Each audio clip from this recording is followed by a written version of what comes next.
Hello दोस्तों, तो आपको दिखाई दे रहा होगा आज हम पढ़ने वाले हैं टरबाइन के बारे में। तो आपको नाम से पता चल गया होगा, लेकिन इस टरबाइन का एक्चुअल यूज़ क्या है पहले हम वही सीखते हैं। थोड़ा सा मैं आपको ओवरव्यू दे दूँ। आपने डैम्स के बारे में सुना होगा ना, हाइड्रो इलेक्ट्रिक पावर प्लांट, तो बस वही पढ़ रहे हैं हम। लेकिन उससे पहले हम टरबाइन को समझेंगे, टरबाइन है क्या। तो टरबाइन का मैं आपके लिए एक डिज़ाइन बना देता हूँ हल्का सा, ठीक है। एक सिंपल सा एक बॉक्स बनाऊँगा मैं आपके लिए।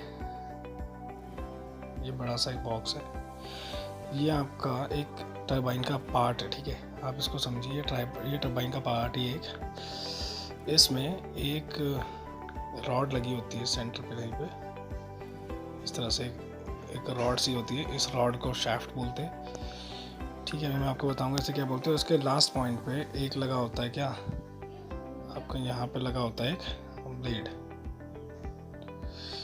ठीक है। अब मैं आपको दिखाता हूँ एक्चुअल में हो क्या रहा है। तो इसमें जुड़ा होता है आपका ये वाला हिस्सा और ये वाला हिस्सा, और ये जाके जुड़ता है इसके सेंटर पे यहाँ पे,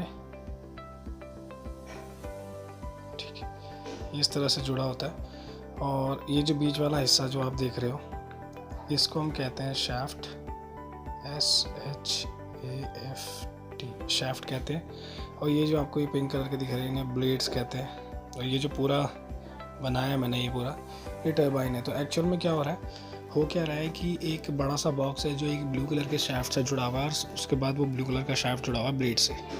अगर मैं इन ब्लेड्स को घुमाता हूँ, ठीक है, अगर मैं फोर्स लगा के इन ब्लेड्स को किसी तरीके से क्या कर लूँ, इनको रोटेट करा दूँ। मैं अगर इसको घुमाऊँगा तो इससे जुड़ी हुई ये रॉड भी घूमेगी, ये रॉड भी ऐसे घूमने लगेगी। और रॉड अगर घूमेगी तो रॉड, ये जो बॉक्स है, ये बॉक्स तो नहीं घूमेगा, लेकिन रॉड के अंदर यहाँ पे कॉइल होती है, इस शाफ्ट से जुड़ी हुई कॉइल होती है। जैसे आपने फ़ैन के अंदर देखी हुई ब्राउन कलर की कॉपर कॉइल होती है ना, ऐसी कॉइल होती है। तो वो घूमने लगती है। और इसके कोने कोनों पे लगे होते हैं मैग्नेट्स, ठीक है। यहाँ क्या लगे होते हैं, मैग्नेट्स लगे होते हैं। तो होता क्या है, जब ये ब्लेड घूमते हैं, शाफ्ट घूमती है, शाफ्ट से फिर वो अंदर की वाइंडिंग यानी कॉपर की जो वायर घूमेगी, तो मैग्नेट के प्रेजेंस में, मैग्नेटिक फील्ड के प्रेजेंस में घूमने से होता गया है, इलेक्ट्रिसिटी बनती है। अब इलेक्ट्रिसिटी को बाहर निकालना बहुत ज़रूरी है। बन तो गई, अब इसको बाहर कैसे निकालेंगे। तो ये जो ऊपर ये मैंने यहाँ बनाया था, इसी में एक यहाँ पे एक प्लस टर्मिनल होता है और एक यहाँ पे नेगेटिव टर्मिनल होता है। दो टर्मिनल बने होते हैं यहाँ पे, एक में से प्लस का और एक में माइनस का। आप इनमें वायर जोड़ के आप वहाँ से कनेक्शन ले सकते हो, मतलब इलेक्ट्रिसिटी को बाहर निकाल सकते हो। तो ये टरबाइन का काम है। तो टरबाइन का काम क्या हुआ, ब्लेड्स घूमेंगे यानी मैकेनिकल एनर्जी घूमेगी। मैकेनिकल एनर्जी से, तो घूमने का मतलब कौन सी एनर्जी बन रही है, मैकेनिकल एनर्जी। और मैकेनिकल एनर्जी से आपने कौन सी प्रोड्यूस करी एनर्जी, आपने प्रोड्यूस करी है कौन सी, इलेक्ट्रिक एनर्जी। यही तो हो रहा है। तो टरबाइन एक डिवाइस होता है जो ये काम करता है, मैकेनिकल एनर्जी को इलेक्ट्रिक एनर्जी में कन्वर्ट कर लेता है आपके लिए, ठीक है। ये इसका एक्चुअल काम है। अब इसका काम होता है एक्चुअल में डैम में। अब इसका यूज़ समझते हैं हम, जो इसका प्रैक्टिकल यूज़ है। तो हम डैम के बारे में सीखते हैं। डैम आप सबको पता है, आप जानते हो डैम क्या होता है। एक बड़ी सी दीवार होती है डैम में, ठीक है। अब मैं आपको शॉर्ट में बना के दिखाऊँगा। डैम एक्चुअल में ऐसा कुछ होता है, नीचे से बड़ा सा और ऊपर से छोटा, इस तरह से होता है कुछ, ठीक है। ये डैम है। अब डैम में हो क्या रहा है, इधर पीछे, इधर की तरफ जहाँ मैं ब्लू कर रहा हूँ, यहाँ पे वाटर फुल रहता है, इसके पीछे ना पानी भरा हुआ होता है। अब इसके अंदर से ना कहीं से एक ओपनिंग होती है जहाँ से पानी को आगे छोड़ा जाता है। अंदर से एक रास्ता बनाते हैं डैम के, ठीक है, एक दरवाज़ा से बनाते हैं, उसमें से पानी को अब वो बड़ी तेज़ी से निकल के आता है पानी। जब वो तेज़ी से निकल के आता है, तो जब यहाँ पे लास्ट पॉइंट पे पूछेगा जहाँ पे मैंने ए लिखा है, ए पॉइंट पे जैसे ही पहुँचेगा तो उसका प्रेशर क्या होगा, बहुत ज़्यादा होगा। पानी का प्रेशर क्या होगा, ज़्यादा। तो डैम को हाई बनाने का रीज़न यही है कि प्रेशर बन सके। जैसे प्रेशर बनेगा तो ए पॉइंट पर बहुत ज़्यादा प्रेशर आएगा पानी का। तो जब प्रेशर ज़्यादा आएगा तो हम क्या करेंगे, यहाँ पर लगा देंगे एक छोटी सी टरबाइन। याद आ रहा है, टरबाइन मैंने आपको बताई थी, टरबाइन की ब्लेड यहाँ पर लगा देंगे। और टरबाइन की ब्लेड से एक जुड़ी होगी आपकी क्या, एक छोटा सा शाफ्ट जुड़ी होगी, और शाफ्ट से जुड़ा हुआ एक बॉक्स। तो इसके अंदर क्या बन जाएगी, ये जो वाटर यहाँ से आया ब्लू, ये वाटर टरबाइन को घुमाएगा, और टरबाइन जब घूमेगी तो इलेक्ट्रिसिटी बनेगी। और फिर क्या होगा, यहाँ पे जो प्लस और माइनस पॉइंट होते हैं इसके, इसमें एक प्लस पॉइंट होगा और एक माइनस पॉइंट होगा। इसमें हम वायर जोड़ के इलेक्ट्रिसिटी को ले सकते हैं। मतलब हम यहाँ से एक वायर यहाँ से ले लें और एक वायर यहाँ से ले लें। उसके बाद अपने ये देखे होंगे बड़े बड़े, ये ऐसे करके होते हैं टावर देखे होंगे, इसमें इलेक्ट्रिसिटी को ले लिया जाएगा, ठीक है। ये आपकी इलेक्ट्रिसिटी ऐसे आ जाएगी। उसके बाद यहाँ से क्या कर दी जाएगी, ट्रांसमिट कर दी जाएगी यहाँ से यहाँ, फिर इसके बाद ये यहाँ से यहाँ, और फिर उसके बाद यहाँ से फिर ये आगे की तरफ ट्रांसमिट की जाएगी।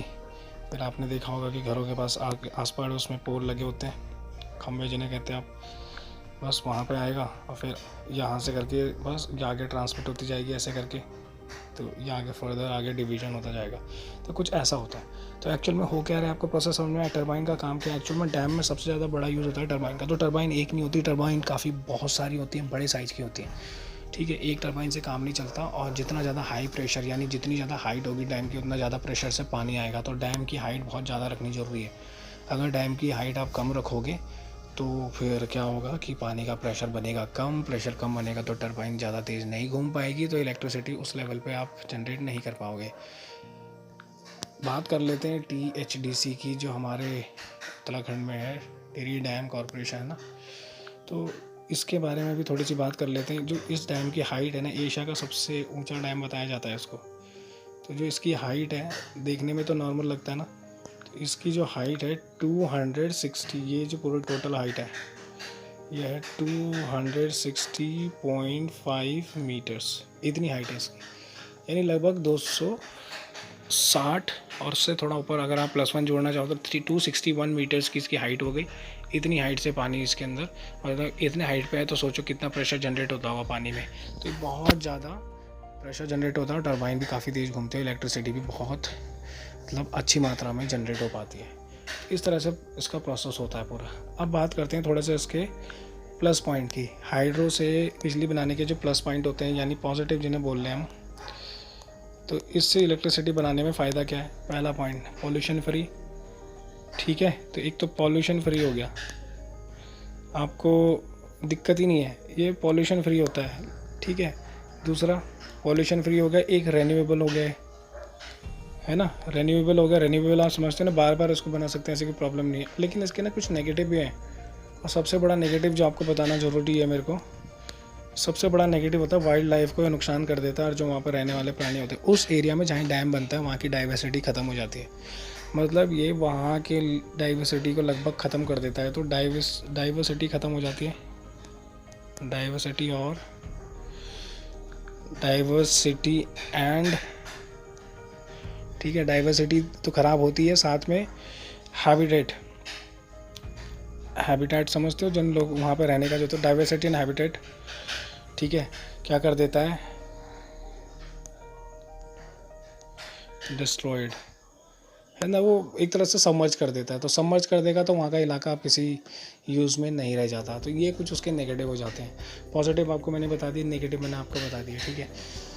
ज़्यादातर इसी से यूज़ की जाती है इलेक्ट्रिसिटी। देखिए ये पॉल्यूशन फ्री होता है, लेकिन फिर भी ज़्यादातर इलेक्ट्रिसिटी इससे नहीं बनती है। फिर भी सबसे ज़्यादा इलेक्ट्रिसिटी बनाने का, जो हमारे यहाँ इलेक्ट्रिसिटी प्रोड्यूस करने का काम होता है, वो कोल से किया जाता है, थर्मल पावर प्लांट से। हम फिर भी हाइड्रो इलेक्ट्रिक पावर प्लांट को ज़्यादा अहमियत नहीं देते। रीज़न है कि ये, इसकी ना प्रॉब्लम ये है कि ये ना हाई कॉस्ट, क्योंकि डैम बनाना है तो ज़्यादा खर्चा होना पड़ता है, तो ज़्यादा खर्चा होगा तो इसलिए इसको अवॉइड किया जाता है, ठीक है। तो थैंक यू। आपके कुछ क्वेश्चंस होंगे तो you can ask in comment, और अगर कुछ पूछना होगा तो आप डायरेक्टली मैसेज भी कर सकते हैं। You are having my number, जैसा आपको लगे कमेंट में बताइएगा। Thank you very much for watching. Subscribe कीजिए और शेयर जरूर कीजिए। Okay, thank you, bye bye.